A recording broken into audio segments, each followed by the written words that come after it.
이 장면이 결정적인 시즌4의 거의 모든 분위기를 바꾸는 거죠.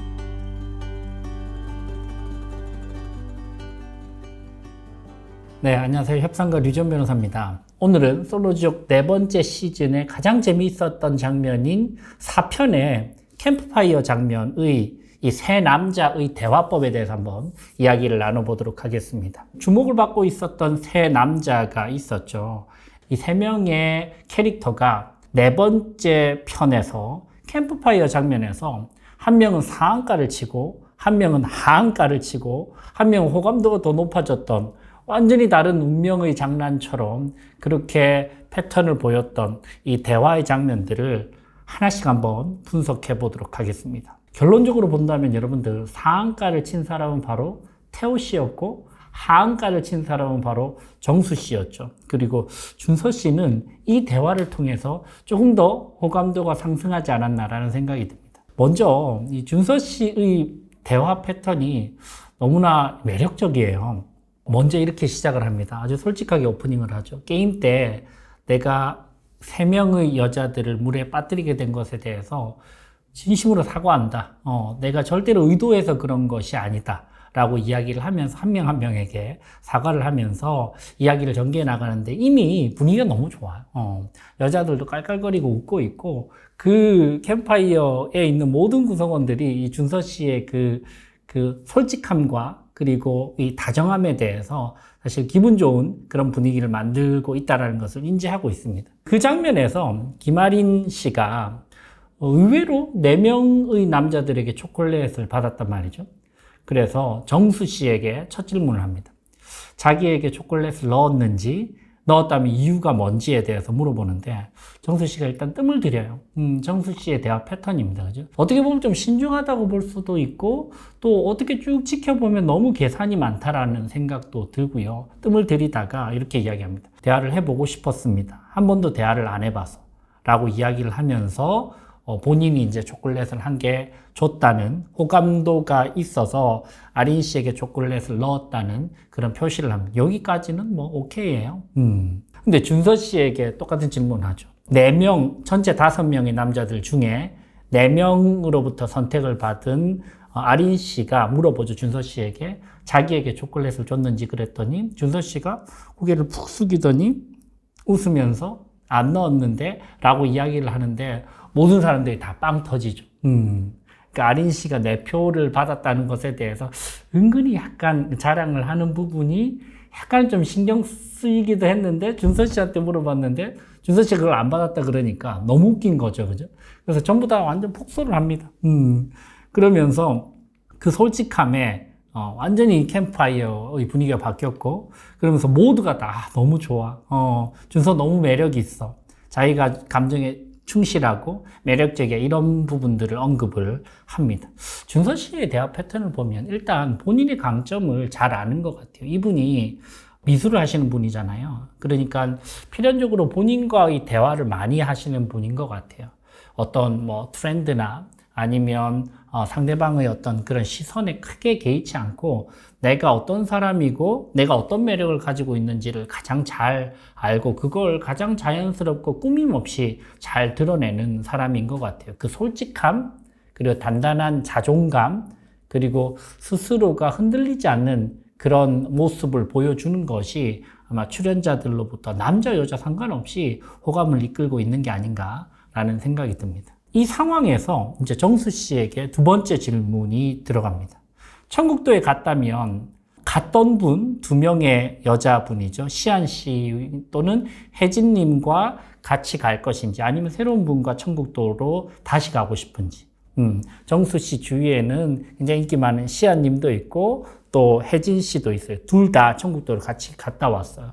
근데 시안 씨는 아무래도 정수 씨에게 호감이 있었기 때문에 갔던 분이랑 가고 싶다라는 이야기를 듣고 싶었을 것 같은데 여기서 또 뜸을 들여요. 바로 이야기를 안 하고 뜸을 한참 들이다가 또 이야기를 합니다.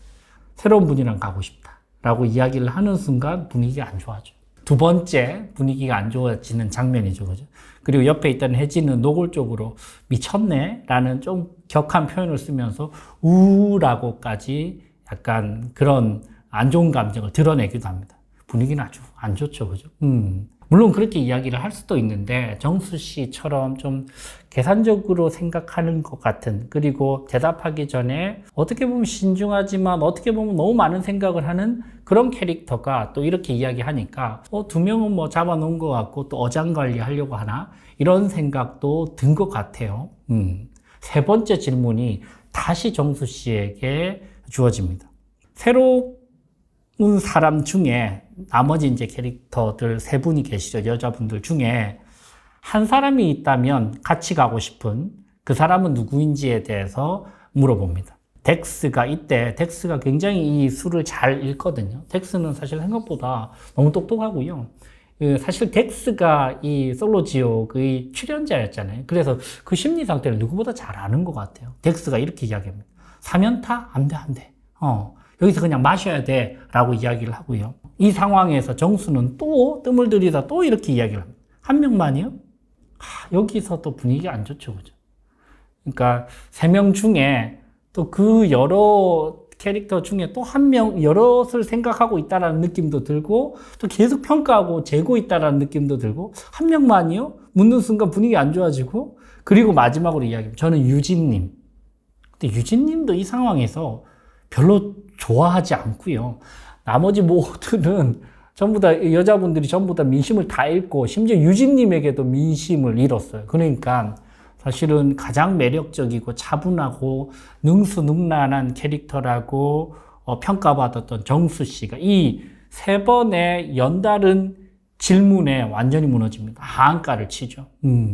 모두에게부터 마음을 다 잃게 되는 그런 결정적 장면이죠. 역시나 사람들은 호감과 비호감을 가를 때 솔직함이 굉장히 큰 것 같고요. 그리고 너무 술을 많이 쓰고 너무 간보고 너무 어장관리하고 그런 느낌이 들면 내 사람이 아니라고 생각하는 것 같아요. 그죠? 네, 이런 부분들은 만국 공통인 것 같아요. 네 번째 장면이죠. 이 아주 불편한 대화가 끝나고 나서 또 정수 씨가 갑자기 시안 씨에게 같이 대화를 하러 가자고 해요. 시안 씨는 이미 표정이 안 좋아. 사실은 시안 씨가 정수 씨에게 청국도에 갔을 때 마음이 있었는데 노골적으로 새로운 사람이랑 다시 가고 싶다고 하고 또 유진이란 이야기까지 하니까 나는 아니구나 라고 생각을 하고 있었는데 갑자기 유진 씨에게 이야기를 하러 가는 게 아니고 또 다시 시안에게 이야기를 하러 가자고 해요. 시안 씨가 표정이 별로 안 좋죠. 그죠? 방에 들어가서 1대1 대화를 합니다. 시안은 표정이 완전히 얼어붙어 있고요. 눈도 안 마주쳐요. 정수가 이야기를 꺼냅니다. 이야기하고 싶었어. 어제 청국도가 재밌었나 봐. 이렇게 이야기를 하고 시안 씨가 오빠는 청국도 어땠어? 라고 물어보니까 나도 재밌었어. 재밌는 게 다야? 나한테는 그랬던 것 같다. 라고 이야기. 여기까지는 괜찮은데 시안 씨가 이제 핵심을 물어보죠. 새로운 사람이랑 청국도 가고 싶다며? 라고 이제 떠봅니다. 그죠? 서운하죠. 그죠? 미안한 감정을 표출할 수도 있고 어떤 변명이라도 한번 들어보고 싶고 그런 상황입니다. 그때 정수 씨가 또 차분한 목소리로 이런 이야기를 해요. 근데 그거는 좀 너가 불편하지 않게 좀 나는 내 생각에는 내 나름대로의 배려였다. 지금은 초반이니까 특정 짓는 게 너의 기회도 뺏는 것 같고 물론 나도 아예 대화도 안 해본 사람이 있으니까 대화를 해보고 진짜 마음에 가는 대로 하는 게 맞잖아. 그걸 속이고 얘기하는 건 잘못된 거니까 라고 이제 이야기를 합니다. 이 대화법도 별로 안 좋아요. 그죠? 그냥 순간 좀 미안하다고 이야기를 한다거나 아니면 순간 좀 내가 얼어붙어서 착각을 했다라고 이야기한다거나 그죠? 솔직하게 이야기하면 되는데 삥삥 둘러서 변명하는 것처럼 그러면서 그걸 속이지 않고 내가 이야기했다라는 식으로 이게 또 커버를 치죠. 그죠? 이 대화도 굉장히 별로 좋은 패턴은 아니고요. 마지막에 시안 표정이 안 좋아요. 그죠? 이렇게 이야기합니다. 부담 주기도 싫고 라고 이야기를 하니까 시안 씨가 부담 안 돼 라고 이야기를 했더니 지금 내 1순위는 너야 라고 또 이야기를 해요. 이게 무슨 뜬금없는 맥락인 거예요. 그죠? 모두가 모인 자리에서 새로운 여자랑 청국도에 가고 싶다고 이야기해놓고 그 여자 이름까지 이야기해놓고 그 여자와 이야기하지 않고 시안 씨를 따로 불러서 이야기를 하면서 나의 1순위는 그래도 너야. 너를 위해서 이런 행동을 했어 라고 이야기를 하면 시안 씨는 무슨 생각이 들까요? 이 사람 완전히 능구렁이 같네. 여기서는 이 이야기하고 저기서는 이 이야기하고 그러면서 또 내 마음을 또 가지고 장난치는 건가? 이런 생각이 들 거예요. 그죠? 솔직하지 못해요. 생각이 너무 많고요. 그냥 좋으면 좋다. 솔직하게 누가 좋다. 나는 그 사람이 표현하고 싶다. 라고 좀 단순해질 필요가 있는 것 같은데 이분은 좀 너무 생각이 많고 그리고 표현도 능수능란한 척을 하지만 제가 보기에는 오히려 그런 부분들이 오히려 역으로 사람들의 신뢰를 잃는 그런 패턴으로 읽히지 않나라는 생각이 듭니다. 시안이 마음이 별로 안 좋죠, 그죠? 찝찝해요. 이 상황에서 태호와의 대화를 합니다.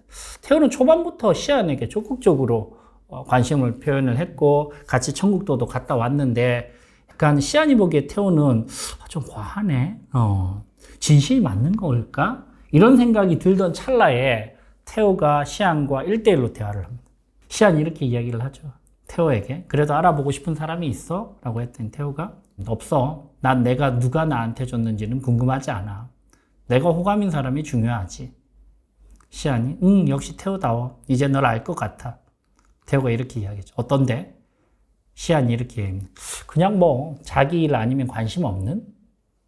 여기서 태호가 기가 막힌 대답을 합니다. 관심 있어. 근데 우선순위가 중요한 거지. 여기서 여러분들 대다수의 좀 젊은 친구들은 나는 다른 일에는 관심 없어 라고 하면 뭐랄까 좀 가벼워 보이고 이기적이어 보이고 이렇게 되는데 관심 있어. 난 세상에도 관심 있고 다른 사람들에게도 관심 있어. 근데 우선순위가 너라는 거예요. 그죠? 와, 이 대답이 너무나 멋지죠. 그죠? 시안의 기분은 이미 많이 풀렸어요. 기존에 정수랑 이야기할 때는 표정이 너무 달라요.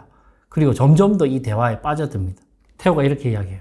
난 너무 꾸밈 없는 걸 좋아하니까 사람마다 마음 열리는 속도가 다른데 나는 그냥 항상 누가 뭔가 마음에 든다면 항상 모든 걸 열어놓고 나를 보여주는 사람인데 시안 씨가 이런 사람이 아닐 수도 있는데 내가 너무 그렇게 한 걸 수도 있고 라고 이야기를 합니다. 시안은 이제 고개를 끄덕거리며 눈이 반짝반짝해요. 그래서 부담을 느꼈을 수도 있고 그래서 내가 너무 노바꾸로 했나? 너무 마음이 앞섰나? 이렇게 이야기를 합니다. 그냥 이 사람은 그냥 아무도 신경 안 쓰고 그냥 직진만 하는 사람이라고 생각을 했는데 생각보다 속이 깊고 상대방의 어떤 감정이나 이런 부분들을 배려하고 있었고 그런 면을 발견을 하면서 다들 이 태호의 대화에 완전 집중을 합니다. 시안이 극공감을 하면서 그래서 나는 그게 얘가 나한테 호감이 있는 게 맞나? 헷갈려 한 것 같아. 진짜 좋아해서 그런 게 맞나? 라고 이제 다시 한번 떠보죠. 그죠? 시안도 이 대화를 쭉 들어보면 연애를 꽤 많이 해보신 분 같아요. 이 대화를 이 긴장감을 어떻게 유지하고 어떤 상황에서 어떤 질문을 해야 상대방의 어떤 그런 부분들이 드러나고 이런 부분들을 아주 술을 잘 읽는 사람입니다. 태호가 이렇게 이야기합니다. 이 부분부터 정말 멋진데요. 나는 아무리 내 멋대로 사는 사람이라도 철칙이 있어. 사람 마음 가지고 장난치지 말자. 나도 그렇게 당하고 싶지 않고 그렇기 때문에 내가 그러고 싶지도 않아. 아무리 나처럼 근자감이 있는 사람이라도 그런 걱정은 있어. 너무 마음을 표현하면 당연하게 느껴질까? 익숙해질까? 그런 걱정이 있어. 나는 그렇게 최선을 다하는 거고 라고 이야기를 합니다. 이거 보는 순간 이 패널들이 전부 다 태호에게 완전 빠졌어요. 완전 반전 매력 그리고 진심 어린 그런 마음의 표현, 그죠? 다혜가 이렇게 이야기합니다. 멋진데? 홍진영 이렇게 이야기하죠.